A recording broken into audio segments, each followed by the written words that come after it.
Olá pessoal, boa tarde. Meu nome é Marcelo Lima, eu sou diretor do Instituto Sprinkler Brasil. É um prazer estar aqui. Nós estamos inaugurando uma série de lives para falar sobre proteção contra incêndio, sobre temas que interessam a todos nós. Esse primeiro programa a gente está fazendo com o Marcos Kahn. Marcos é muito conhecido de todo mundo que trabalha na área de incêndio, além de ser um projetista bastante respeitado. Ele é diretor da Associação Brasileira de Desenvolvimento do Edifício Hospitalar e é também o autor do Manual de Segurança contra Incêndio da Anvisa. O Marcos tem uma experiência muito grande nessa área de hospitais, estabelecimentos de atendimento à saúde, e a gente queria aproveitar para usar um pouco da experiência dele para esclarecer para a gente os grandes problemas que existem nessa área, na parte de incêndio. Marcos, boa tarde.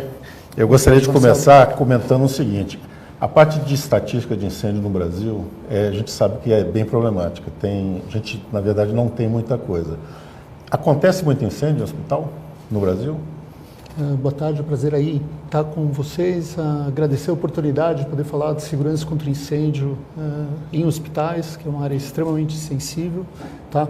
Indo direto aí para a tua pergunta, a gente tem realmente um grande problema com estatística. A gente tem ideia que o hospital não pega fogo e é exatamente o contrário. Os hospitais efetivamente pegam fogo.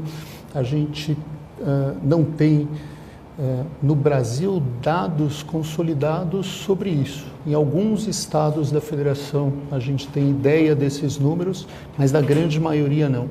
Outro problema, nós não temos investigações suficientes. Menos de 10% dos incêndios em edificações como um todo são efetivamente investigados. Então faltam dados daqui e a gente tem que se basear lá.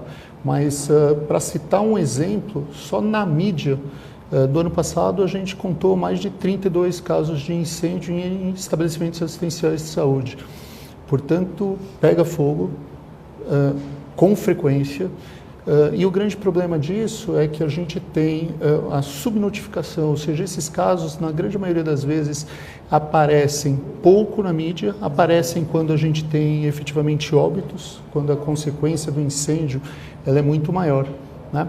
Mas, na maioria das vezes, incêndios de pequenas proporções, de pequenas montas, ou que interfiram pouco no atendimento aos pacientes, não são reportados. Tá certo. Eu queria que você explicasse para o pessoal por que o incêndio num hospital é algo tão grave. Por que é diferente um incêndio que acontece no hospital de 10 andares em comparação a um escritório, um edifício de escritório de 10 andares? O que torna um tão mais complicado do que o outro?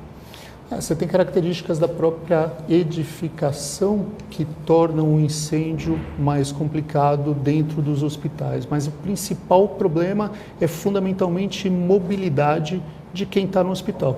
Então, você tem pacientes guardando leito que, na grande maioria das vezes, não podem se valer por si para procurar a saída de emergência e sair. Vão precisar de ajuda, quer seja ajuda de uma pessoa, quer seja ajuda de uma equipe inteira para se tirar alguém que está, por exemplo, interligado a equipamentos médicos, de suporte à vida, ou mesmo equipamentos médicos que não sejam efetivamente vitais, mas que continuam ligados ao paciente.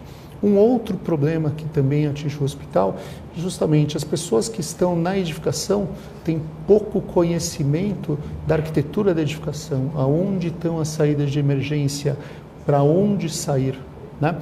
Quando você trata de um edifício comercial, a maioria das pessoas vai lá todo dia, com frequência, tocou o alarme, já participou de um treinamento, já sabe para onde sair e consegue levantar e sair sozinho. Tocando nesse ponto da arquitetura, os projetos de hospitais no Brasil, mesmo os novos projetos, né, eles levam em conta, de alguma maneira, a questão do incêndio? É um assunto que o arquiteto se preocupa com isso? Eu vejo que os arquitetos têm uma preocupação com o incêndio, fundamentalmente na questão normativa, ou seja, como eu vou ter a minha edificação atendendo norma, legislação, né? Federal, estadual, municipal, e como eu vou ter meu projeto aprovado. Mas, fundamentalmente, na hora de se preocupar com o desenho da edificação, os arquitetos acabam se preocupando com o fluxo de trabalho, e não com o fluxo numa situação de emergência de incêndio. Efetivamente, são diferentes, e a gente tem que ter uma preocupação para conseguir prover meios de saída, meios de abandono, meios de conter, por exemplo, o incêndio já no projeto. Né? Tem que ter, eu acredito que uma dinâmica maior para pensar o hospital desde o início na situação de emergência de incêndio. Não só pela questão, por exemplo, do abandono, mas pela própria questão da continuidade da operação. Vou ter 8 salas cirúrgicas. Se eu deixar essas 8 salas cirúrgicas no mesmo quadradinho, se pegar fogo na primeira, eu vou perder as 8. Se a gente conseguir dividir as salas cirúrgicas, por exemplo, em 2 áreas, né, eu posso perder 4, mas eu continuo com o meu hospital funcionando, porque as outras 4 estão em ordem, prontas para serem usadas. E você acha que esse tipo de preocupação, de tomar essas precauções todas, isso é algo que os profissionais que trabalham com o projeto têm capacidade de fazer isso? Capacidade, eu digo no seguinte sentido: aprendem a fazer isso em alguma fase da formação deles? Eu vejo que existem cursos que tocam no assunto, mas que não faz parte do objetivo do plano diretor do hospital, por exemplo, se preparar para a contingência. Então, o cliente às vezes não consegue enxergar isso como uma necessidade e acaba não demandando isso também do ponto de vista do projeto, né? Então, nós temos arquitetos capacitados para isso, e mais do que isso podem se valer, né, por exemplo, de arquitetos ou de engenheiros que tenham uma vivência maior com relação à segurança contra incêndio, para que o projeto saia alinhado com os requisitos de segurança desde o início. Me diz uma coisa, eu sei que, novamente, estatística é um problema aqui. A gente tem causas principais de incêndio em hospitais, a gente pode apontar alguns pontos da estrutura. A gente teve um incêndio gravíssimo agora no Rio, no Hospital Badim, que começou na parte do gerador de emergência. Existem alguns pontos onde a gente pode dizer, esses são os principais lugares onde você começa um incêndio? Então, a gente já falou que, fundamentalmente, estatística no Brasil é uma coisa muito difícil. O que a gente tem é a estatística dos incêndios que acontecem, por exemplo, tanto a nível de América do Norte quanto a nível de Europa. Aí sim a gente verifica que as grandes causas, ou as principais causas, a primeira delas, cozinha, né? Ou seja, a parte de nutrição do hospital, por ter fundamentalmente gases combustíveis, equipamentos de cocção, é uma área muito sensível, tanto que a norma aqui requer compartimentação para isso, né? Fora os diversos outros sistemas de proteção. Eu diria que uma segunda causa são os riscos fundamentalmente elétricos, ou seja, de equipamentos pequenos a grandes equipamentos, de um no-break, por exemplo, para um equipamento de laboratório, até chegar, por exemplo, a um equipamento de ar-condicionado. Né? Efetivamente, o que a gente viu no caso do Hospital Badim, o grupo motogerador ser o início do incêndio, né? É uma coisa um pouco fora da curva. Entendo. Em termos de quem trabalha um pouco com hospitais, sabe que eles estão constantemente sendo alterados, reformados, muda a destinação de uma sala para outra. O que isso aí afeta na área de incêndio para você e para o hospital? O que a gente percebe é que assim, os hospitais estão sempre em constante mudança. Quando vai se fazer uma intervenção no hospital, existe uma grande preocupação, por exemplo, em não contaminar o resto dos ambientes. Mas na grande maioria das vezes a gente tem aí sim um problema grave. Eu acabo isolando esta área e, na grande maioria das vezes, desligando as medidas de segurança contra incêndio. Eu tenho um sistema de chuveiros automáticos, eu vou intervir lá, eu vou lá e fecho uma válvula. Eu tiro os extintores, eu uso os extintores para segurar a porta corta-fogo, né? E tiro os detetores de lá para não ter alarme falso. Então a gente potencializa o dano, né? E quando a gente tem reformas, a gente vai acabar tendo trabalhos a quente, materiais inflamáveis. Existe um risco muito maior. Em termos de estatística, a gente vê que o risco potencial durante a obra chega a 40% a mais do que o risco de uma situação normal de operação do hospital. Mas, por outro lado, ao mesmo tempo que a gente vê um risco, a gente vê uma oportunidade. Ou seja, se o hospital está em constante mudança e a gente está toda hora renovando uma determinada área, é extremamente interessante aproveitar a oportunidade para melhorar as medidas de segurança contra incêndio nessas novas áreas, mesmo que seja por partes. Então, vou intervir, vou melhorar um cantinho, vou intervir numa segunda área, vou melhorar um segundo cantinho. E assim a gente vai evoluindo com a segurança dentro do hospital.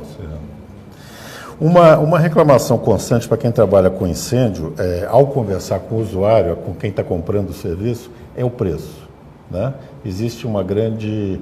como você está instalando um sistema que não é um sistema produtivo, não vai ter um retorno nem imediato e talvez nem a médio prazo, existe sempre essa reclamação a respeito do preço.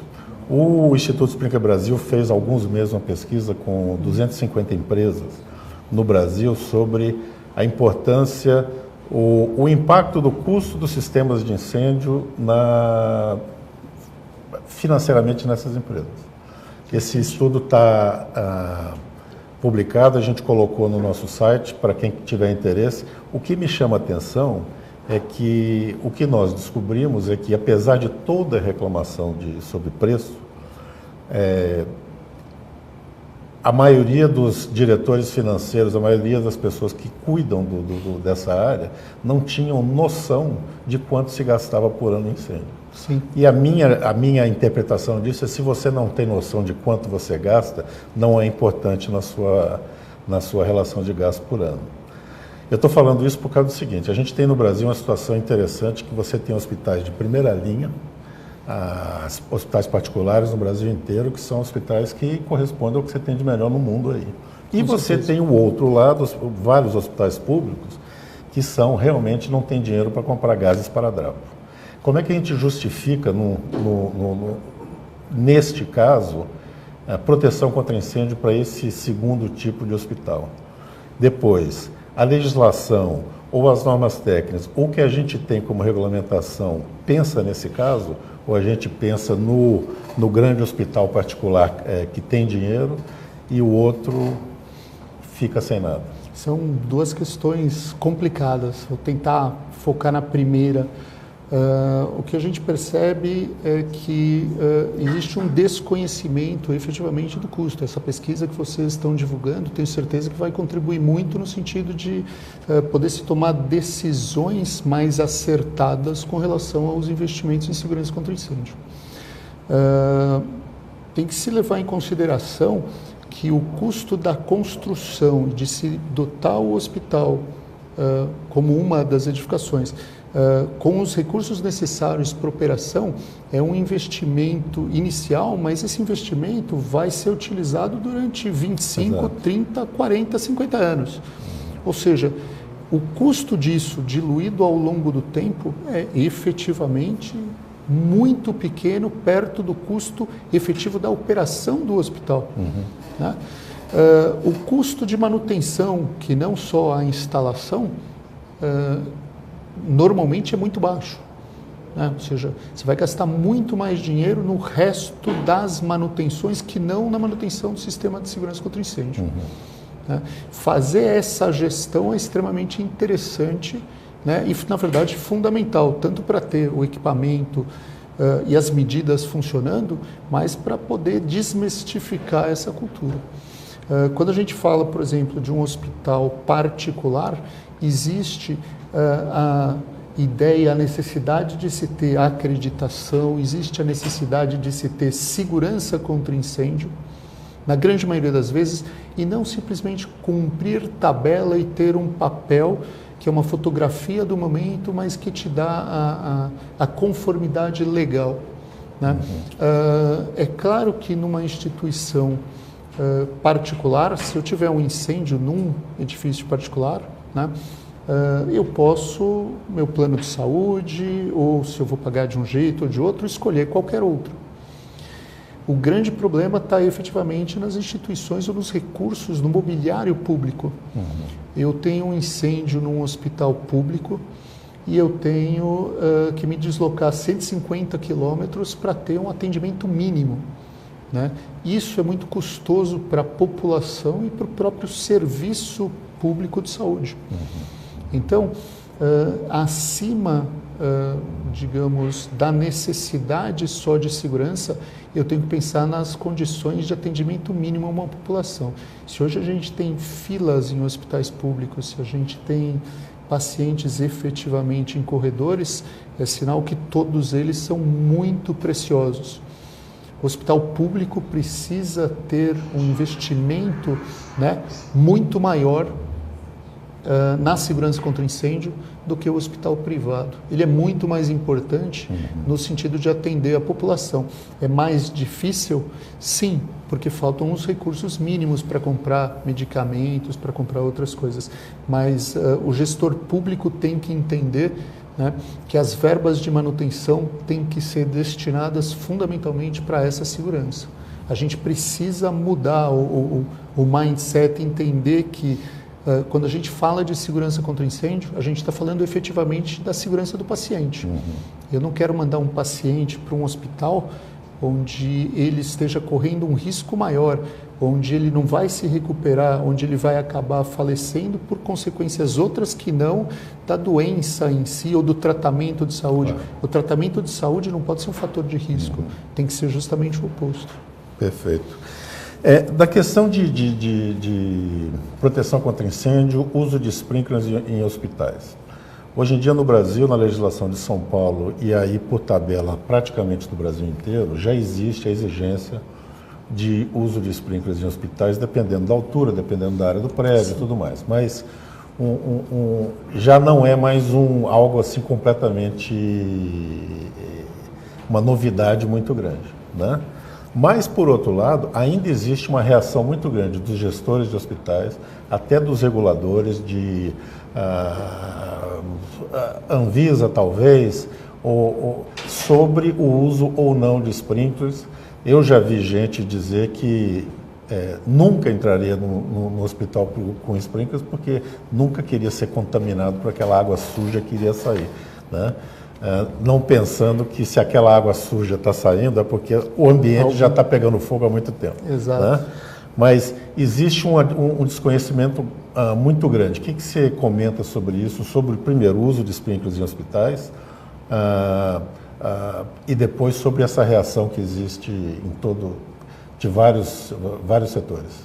Eu acho que a gente volta um pouco para a segunda pergunta que você tinha feito alguns minutos atrás, que é justamente, primeiro, sobre a regulação, sobre a norma, sobre o que a gente tem de legislação aqui. A gente tem, efetivamente, boas bases técnicas em termos de legislação, legislações estaduais, em termos de regulamentação dos corpos de bombeiros e fundamentalmente, das normas técnicas brasileiras.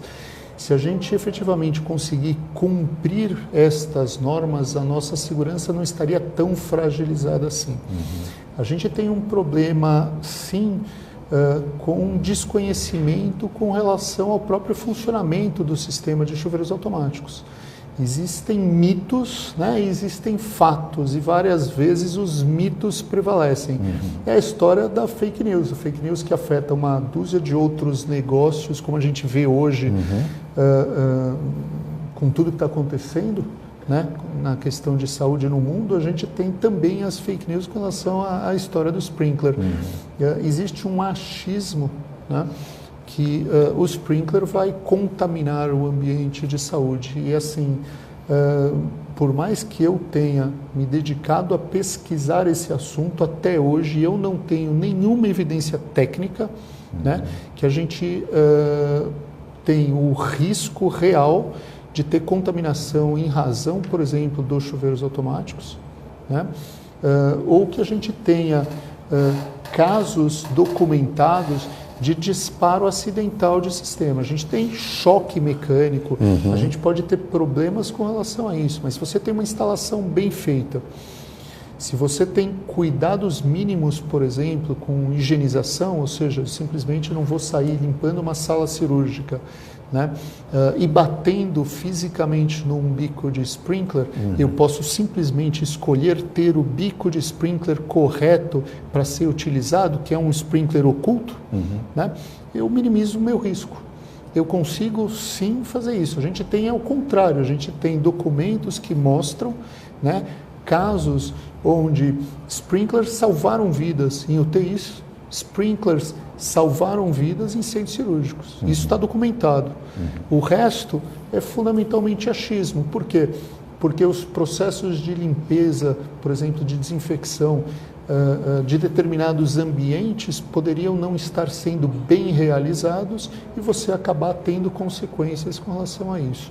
Agora, se a gente tiver um pouco de engenharia em cima disso, tomar decisões corretas, escolher produtos adequados, sistemas adequados para se colocar nesses ambientes, efetivamente a gente não vai ter problema, muito pelo contrário, a gente vai sim ter uma segurança muito maior. Nós estamos recebendo aqui vários comentários de pessoas que estão assistindo a essa transmissão. Tem uma que eu gostaria de tratar aqui, que eu acho bem interessante, do Rubem Júnior, que ele fala que bom seria apresentar os estudos sobre os impactos dos sprinklers na extração de fumaça. Por que não pensamos em extração de fumaça? Por que afirmar que os sprinklers são a melhor opção? Eu acho interessante a gente tratar esse assunto aqui, porque a gente está tendo... Ótimo questionamento. Né? A gente está tendo uma questão no Brasil que eu acho que está sendo muito mal encaminhada, que é o que eu sempre tento defender, que a gente não pode tratar proteção contra incêndio como se fosse Corinthians contra o Palmeiras, como se fosse um jogo de Grenal. Não existe este contra aquele tipo de sistema de proteção. Eu acho que é muito importante que a gente entenda qual é a função de cada um desses sistemas para que a gente possa usar os sprinklers, a extração de fumaça, a proteção passiva, a compartimentação, todos eles para no fim você ter um sistema de proteção contra incêndio bem feito. E correto. Infelizmente eu tenho ouvido muito desses comentários que coloca como uma opção ao uso dos sprinklers a extração de fumaça. Quando na verdade a gente tem que pensar o seguinte, tem que ter um jeito de você apagar o incêndio, e tem que ter, ou controlar o incêndio, e tem que ter um jeito de você retirar essa fumaça do lugar, ainda mais no ambiente como hospital. O que você acha disso aí? Eu também não vejo que são opções ou medidas de segurança excludentes, quando se tem um ou se tem outro, pelo contrário. Eu costumo dar um exemplo, tem um estudo muito interessante que foi feito num hospital na Bélgica, num hospital universitário, perdão, onde a gente tem, para um determinado pavimento, um tempo de abandono que varia com uma determinada equipe, com determinados equipamentos, em 40 minutos. E para tirar a mesma quantidade de pacientes, com outra equipe e outros equipamentos, eu levo 4 horas.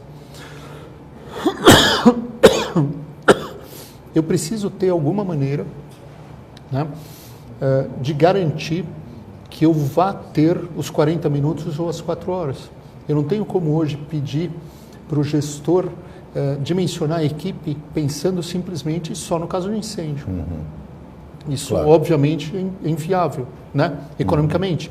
Então, eu preciso ter medidas que garantam que eu consiga tirar o pessoal. E certamente, nenhuma nem outra sozinha vão dar conta desse tipo de demanda. Então, eu acho que existe justificativa para se ter um e justificativa para se ter outro. Na grande maioria das vezes, cabe sim definir quais os objetivos da segurança contra incêndio, né? Então, por exemplo, eu quero conter o fogo e quero abandonar horizontalmente, né, eu preciso ter um tipo de sistema.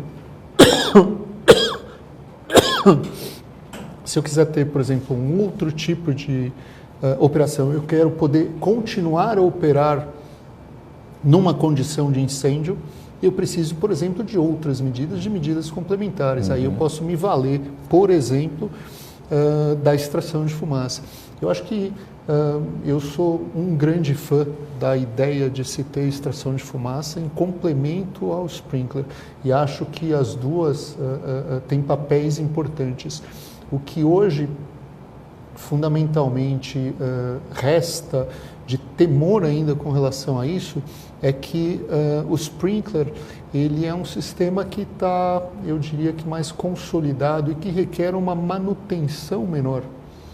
Claro que tem que ter cuidado. A extração de fumaça no Brasil não é uma coisa tão consolidada, né, e requer sim uma atenção maior com a manutenção. Eu acho que é o caso de se pesar para todo tipo de edificação, né, quando a gente precisa só de uma delas e quando a gente precisa das duas delas. Né? O risco não é algo completamente estático, ele na verdade é bastante dinâmico dentro das edificações. Né? Mas com certeza, de novo, um complementa o outro. Ótimo. A gente está chegando ao fim aqui. Se alguém quiser fazer algum comentário, alguma pergunta, pode aproveitar esses próximos 5 minutos aí, que acho que é o que a gente tem aqui, né? Uma aguinha aí para tentar parar de tossir hoje. Para tentar parar de tossir. Eu gostaria de perguntar para você. A gente falou de muita coisa errada que existe Obrigado. Muita coisa errada que existe na área de incêndio. Isso aí é quase que tradicional. Junta gente de incêndio para conversar, a gente começa a falar, ui, como a gente sofre, como é difícil. Só das agruras. Só as agruras. Mas eu acho que a gente tem... eu sempre acho que a gente tem coisas boas também que acontecem, né? Não sei se é a sua opinião, na minha opinião, essa questão de legislação, normas técnicas e tudo mais, a gente já está num patamar que não é mais qualidade do material que a gente tem para usar. É muito mais qualidade da aplicação desse material que a gente tem para usar. O que você acha em termos do que a gente tem como regulamentação e norma técnica, até acesso a normas de fora, a gente pode fazer um bom trabalho com isso ou não? Eu acho que no ano passado a gente teve a publicação da 16651, que é uma norma que fala sobre incêndios em hospitais. Eu acho que já foi um grande avanço, né? A gente tem uma nova regulamentação, que é a RDC, que vai substituir, né, um regulamento federal que vai substituir a RDC 50, que também tem preocupações com segurança contra incêndio e tem preocupações no sentido de direcionar para essa norma técnica. Temos legislação que ela eu diria que eficiente para isso, né? A gente falta muito a ser feito em termos de normatização no Brasil, falta muito a ser feito com relação à certificação de sistemas e soluções, de alguns produtos também, né? Mas a gente está num patamar onde nós não deveríamos ter mais incêndios de grandes proporções. Ou seja, nós podemos trabalhar com o que temos. Fora isso, que você mencionou, nós temos acesso a normas do mundo todo. A gente pode melhorar conforme a necessidade, conforme o caso e conforme os recursos que a gente tem para isso. Né? Sem esquecer de algo muito especial no caso da edificação hospitalar. A gente pode ter recursos, a gente pode ter sistemas, mas a gente precisa fundamentalmente de treinamento, de capacitação, né? Fora os recursos em si, para a gente conseguir lidar com a situação de emergência de incêndio. Né? É um dos pilares, um dos 3 pilares mais importantes aí da segurança contra incêndio, especialmente na área de edificações de saúde. Capacitação das equipes, dos funcionários, dos atendentes, para como reagir nessa... Sim. Que a gente viu recentemente no último grande incêndio que houve, a gente sente que via aquela equipe sem saber muito o que fazer na hora do incêndio. Não adianta simplesmente ter os recursos, a gente precisa ter os recursos, a gente precisa ter planejamento, a gestão disso e, fundamentalmente, está suportado por um bom treinamento do staff, ou seja, dos brigadistas voluntários, eventualmente dos bombeiros civis, né? Independente da nomenclatura mais adequada para isso ou não, e precisa treinar. Treinar, treinar, treinar. A gente precisa efetivamente saber o que fazer na hora que pegar fogo. Vai pegar fogo. Vai demorar mais, vai demorar menos, mas vai pegar fogo. A gente precisa estar preparado para atender a uma situação de contingência. Perfeito. Começou a entrar aqui um monte de perguntas e a gente realmente está no finzinho já, vai ficar difícil. Prometo não deixar nenhuma dessas perguntas sem resposta, a gente vai encaminhar as respostas. Rapidamente, Victor Moraes pergunta, existem sprinklers específicos para a sala de ressonância magnética? Sim. Uma ótima pergunta também. Hoje a gente tem, do ponto de vista de disponibilidade, né, de bicos de sprinkler e de sistemas de tubulação para isso, todos os recursos que a gente precisa para fazer, por exemplo, a proteção de sprinkler numa sala de ressonância magnética, ou seja, bicos metálicos não ferrosos, né, e que também estão preocupados com a parte de vedação, né, para a gente não ter ali nenhum ponto de contaminação dentro de uma sala para poder ser, inclusive, higienizados. Existem soluções. O José William pergunta, gostaria de saber se existe alguma restrição de se colocar os bicos dos sprinklers sobre os leitos dos pacientes. Não vejo restrição nenhuma. Pelo contrário, isso vai, na verdade, o bico de sprinkler é posicionado no sentido de proteger uma determinada área. Se eventualmente ele fica em cima de um leito, ou em cima de um paciente, é porque a área requereu esse tipo de solução. Pode não ser estético, mas do ponto de vista de apresentar um risco para o paciente, de novo, a gente não tem nenhum tipo de evidência com relação a isso. Ou seja, se o bico de sprinkler disparar em cima de um determinado leito, de uma maca, de um determinado paciente, é que a temperatura neste ponto chegou a um número, né? Que, obviamente, o paciente já não está numa condição segura e, por isso, precisa da atuação, independente da temperatura de atuação do bico. Entendendo que aquele leito já está pelo menos 70 graus Celsius. Ou seja... No forro, a gente já passou dos 70 graus. Exato. Provavelmente, a temperatura na altura onde está o leito está maior que essa. Vou fazer uma última pergunta aqui para a gente terminar, do João Carlos Valentarski. Como os sprinklers estão sendo usados como soluções de saídas de emergência, áreas de refúgio e afins em áreas hospitalares? Bom, primeiro é o Papa do Sprinkler perguntando para o aprendiz, né? Eu vejo que assim, a gente tem a utilização do bico como um todo na edificação hospitalar. A gente efetivamente pode ter ganho em encaminhamento, em legislação, para dimensionar esse tipo de bico, e eu vejo completamente adequado ter este ganho, por exemplo, em termos de legislação, porque efetivamente acrescenta segurança no caminhamento, segurança para se atingir a partir do momento que você consegue, com isso, se não extinguir, pelo menos controlar a evolução. Portanto, se você diminuiu a velocidade de evolução do incêndio em função do sprinkler, né, você acaba ganhando tempo para atingir a sua saída ou sua área de refúgio. Então, a gente também não vejo nenhum tipo de impeditivo, né, em a gente dotar todas essas áreas, quer seja de refúgio, quer seja as saídas em si, né, de proteção. Perfeito. A gente tem várias perguntas aqui, a gente infelizmente não vai ter tempo de responder, mas prometo que vocês receberão uma resposta para todas elas. Eu queria agradecer ao Marcos Kahn pelo tempo, pelas explicações, por dividir com a gente toda essa experiência que ele tem na área de hospitais. Eu espero que vocês tenham gostado dessa experiência do Instituto Sprinkler Brasil e em breve vocês vão receber um convite para o próximo live que nós vamos fazer. Muito obrigado a todos e espero que tenha sido de proveito para todo mundo.